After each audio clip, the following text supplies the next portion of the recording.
Welcome to Phase 7 of Becoming the Living Word. This is the final installment in a 7-part series in which we move into the new covenant by incorporating the mind of God within the Holy Spirit and becoming the living Word. In Phase 1, we came to a decision to turn our will and our lives over to the care of God and followed that decision with a prayer. In Phase 2, we made a map of the ego mind, learning its mechanisms so that moving forward, we could learn to move beyond it. In Phase 3, we began a mindfulness practice in which we began using the principles of non-attachment, non-aversion by finding the middle ground of willingness. We also began incorporating the Holy Spirit within our state of being. In Phase 4, we began to repair our energetic field by making a list of all persons that we have harmed and becoming willing to make amends to them all. We then traveled into the past, bringing forgiveness and unconditional love to ourselves and the others involved. We also began repairing any damage necessary so that moving forward, we could be more centered in conscious presence and responsive to higher mind. In Phase 5, we continued our mindfulness practice, moving into conscious presence and establishing a deeper relationship with the Holy Spirit. In Phase 6, we moved into a living, dynamic, personal relationship with God and began cultivating channels within our own consciousness to incorporate the mind of God, receiving guidance and direction from divine mind. In Phase 7, we began practicing the principles that we learned as a living system of awareness and become willing to share our new awareness with those around us. So let's get started. If you've been earnestly walking this path, putting one foot in front of the other, you have had a spiritual awakening. That is what this part of the journey says. Having had a spiritual awakening as a result of these steps. For some, this comes as a burning bush. For others, this comes as a gradual awakening, eyes opening more with each step taken. For me, it was more the latter, although there are major revelations along the way. I can tell you that in practicing this program as a way of life, my spiritual awakening deepens beyond anything I could have imagined when I started, to the point of finding the self that was never asleep. This process is a shedding, not an adding to. So let's look at this phase. Having had a spiritual awakening as a result of these steps, we try to carry this message to others and to practice these principles in all our affairs. By living and embodying these principles, we become an example to others. Our light can shine without having to speak a word, and we should be willing to share these principles freely when asked about that light by others. The ego must be sufficiently displaced in order to allow for the reassimilation in the conscious mind of the levels that have lain dormant. But that is what this program is designed to do. A surrender to the process and a willingness to see it through are required. And surrender and willingness are the mechanisms that give the ego its proper function. Practicing the principles of this program in all our affairs takes a commitment. It takes a desire to move to something more, to evolve. We are collectively hitting rock bottom. How far down we have to go depends on each of us to move into our own sovereignty and be a light to others. Let's light the collective darkness. Let us adopt this design for living as our connected self and manifest God's will on this planet. It is a daunting task to save the world, but when we bring it down to the level of these 7 phases, ultimately, the only thing needed is surrender and willingness. To all my brothers and sisters on the path, I say espavo, which in ancient tongue means, thank you for taking your power. Okay, Nazareth, you guys have anything you'd like to share? Sharing life with the people around you, and not just sharing life, but sharing the things you are learning with the people around you becomes a way of getting those things properly rooted in you. Practice makes perfect. When you share what you are learning, the thing gets into every fabric of your being.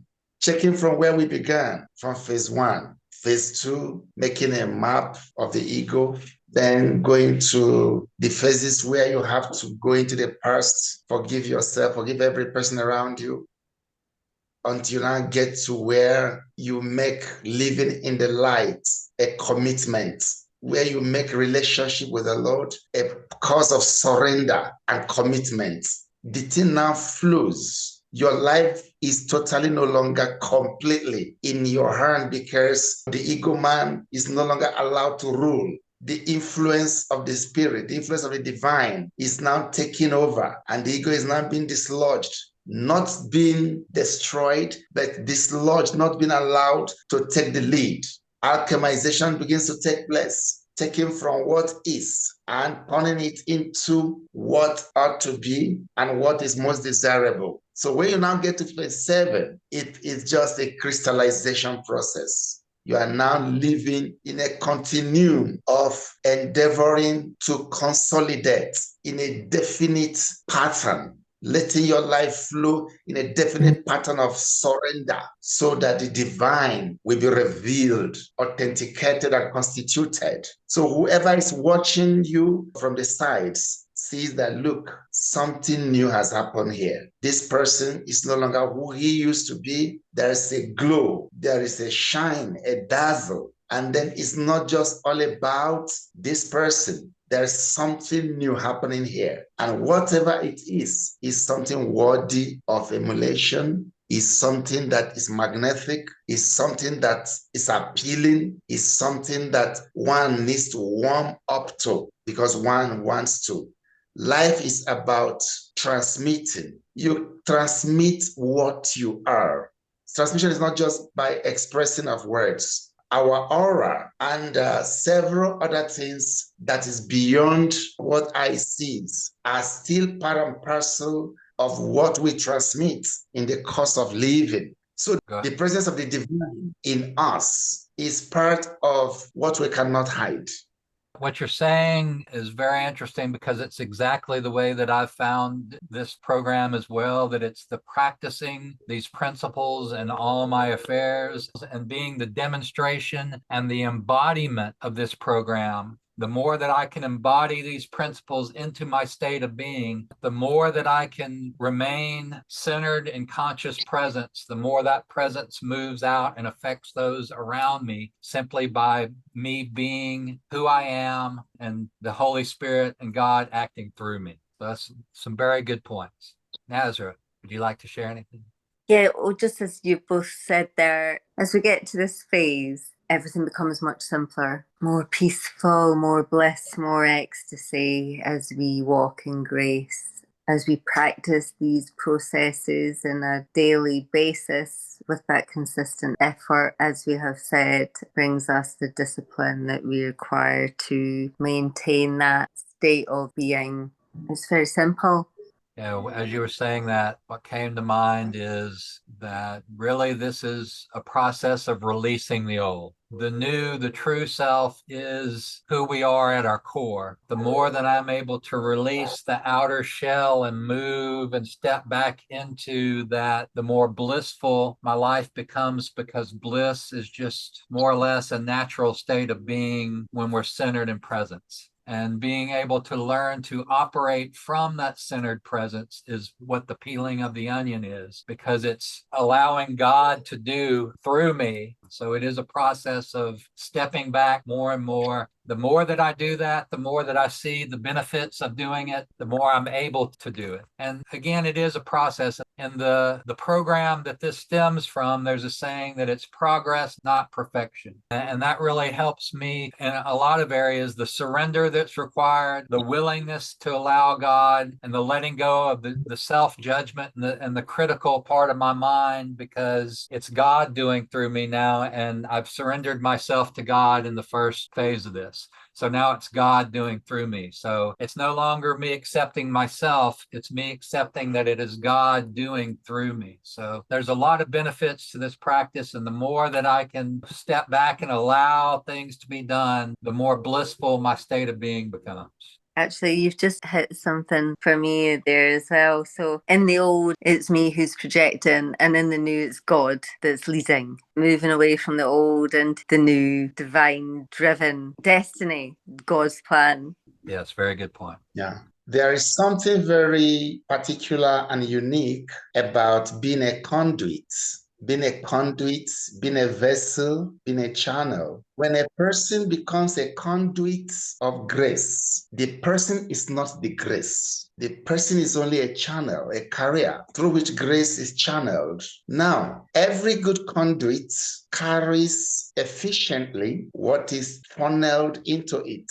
We are human beings, and it is wonderful to be a human being, where we make the greatest blunder is in trying not to be human, because God created us to be human because he likes us being human. Now, as human beings who have made up their mind to become conduits of the life of God and the grace of God, what happens is that in the place of continuous progressive surrender, the life of the divine is being made manifest in manifold ways. The ego man tries to steal the show, but as long as the conduit surrenders willingly on a moment-by-moment basis, the dazzling light of the divine is transmitted, irrespective of whether the person knows what he or she is doing or not. As long as the heart, the soul is surrendered to the government of the divine, the life of the divine flows forth.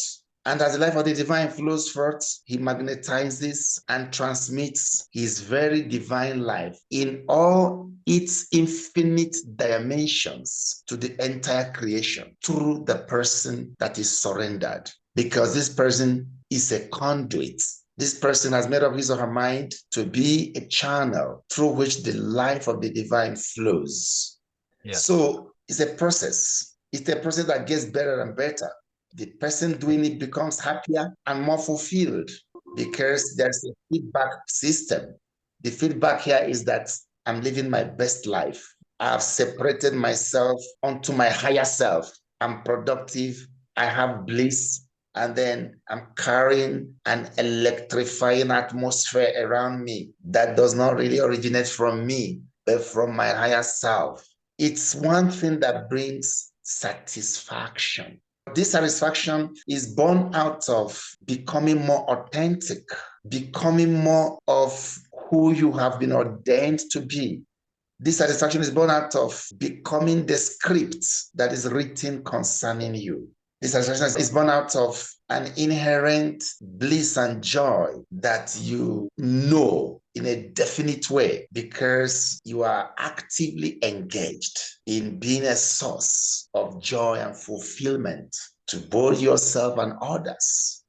Yes. And I do believe that right now we are in the period of tribulation that it speaks about in the Bible. So I think right now the world needs this program. The world needs God in their lives and practicing the principles of this program. If we just, each person, make a commitment to living this from our authentic selves, then I believe that that's how we change the world and create that heavenly state of existence on this planet that's possible during this time. So I think it's very important. Nazareth, you had something you wanted to say? I was just going to add to the feeling of joy being the divine attribute. It's the highest frequency vibration you can feel while being here, being in that state. And it's been in that constant state of joy and bliss. It really is an elevated state of being. And you're in that constantly through whatever you're doing. It's like radiating this divine joy. Through the breath work and surrender and releasing the old, we find that that state of being really is who we are at our core. Brings us back to our true state of being, our true self. We include here a passage from the Lachlan Paul French translation of the Gospel according to Thomas, passage 19. Then he said, honor the divine life within you, which was unified before you became two weakened halves. Because if you follow my example and hear my words, truth will spontaneously rise up within you, serving your awareness to make you whole again. This spontaneous and beneficial interior assistance will bless you and surprise you to no end. You will feel like a favorite child, and you will smile incessantly. There are 5 trees or ways, 5 yogas or unifications or life systems on the spiritual path for one to practice every day. They are loving service, faithfulness in word and deed, knowledge gathering, discipline for breathing, mental cleanliness, and action for conscious evolution, and finally, worshiping, going joyfully within to silently listen and commune with your divine soul mind. Practicing these 5 activities raises your desires above self-centeredness and leads you away from sleep-inducing ego habits. They place your focus onto truly living and onto your inner being, as opposed to habitual patterns and the beliefs of the outer world. And in neither the summer or winter of your life will these activities lose their fruit of transformational effectiveness. For the person who practices all of them, a special nourishment shall be bestowed. They will feel self-sustaining divine life moving within them each moment, and they shall not taste death by making life transition unconsciously, and they will avoid assigning to themselves another life of confusion and non-awareness in which struggling to awaken to our true identity occurs all over again. At the beginning, we made a decision to turn our life over to God. We made a map of the ego so that we could learn to move beyond it. Then we began a mindfulness practice, and with each step began more and more taking a step back from that ego mind and allowing divine mind to move in and through us. Each one of the phases gives us an action plan that allows the divine to move through us. Then we come to the point to where we begin living this as a way of life. And that's where the rubber hits the road, so to speak, to where each step that we take, where we allow the divine to move through us, the more that we are becoming our true self, our divine self that's in the world, but not of the world. For me, living this program as a way of life is the true salvation. It's moving away from the life and mind of the flesh into my true state, my true home, into the salvation that's already given to me freely, into the grace that God gives. It's there just for my acceptance. Well, the word of the Lord, the Holy Bible says in Romans chapter 8, verse 28, that all things work together for good to them that love the Lord, who are according to his purpose. The tribulation on earth right now is working for good. The degree of intensity of difficulties, complexities, hardships, and all that is working for good. Why is it working for good, and how is it working for good? It is becoming increasingly difficult for anyone to thrive just on his own, on her own strength. And then if you cannot thrive in your own strength, you need a higher power to empower you and to make you to thrive.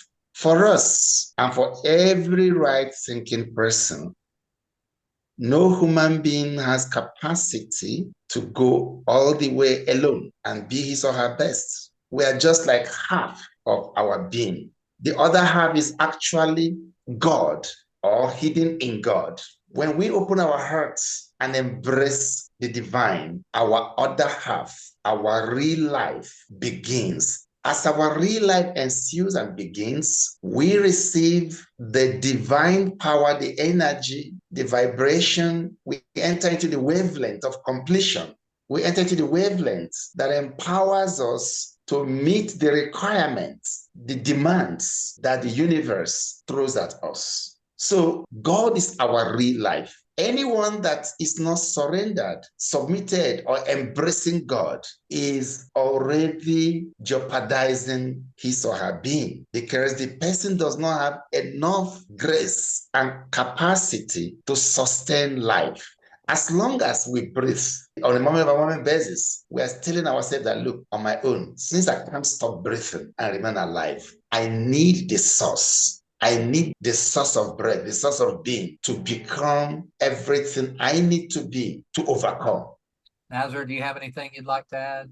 Well, just when you said reliance on the divine, it's like a love greater than any love ever that's with you all the time. A greater love than you could ever possibly imagine. Very good points. So that does it for phase 7. I hope you guys got something out of it. If you did, if you found value in it, please don't forget to like and subscribe. It'll help this channel and this ministry grow and help this message to get out to more people. And it'll be good phase 7 work. So thank you guys for joining us, and we'll see you again on the next one. Bye.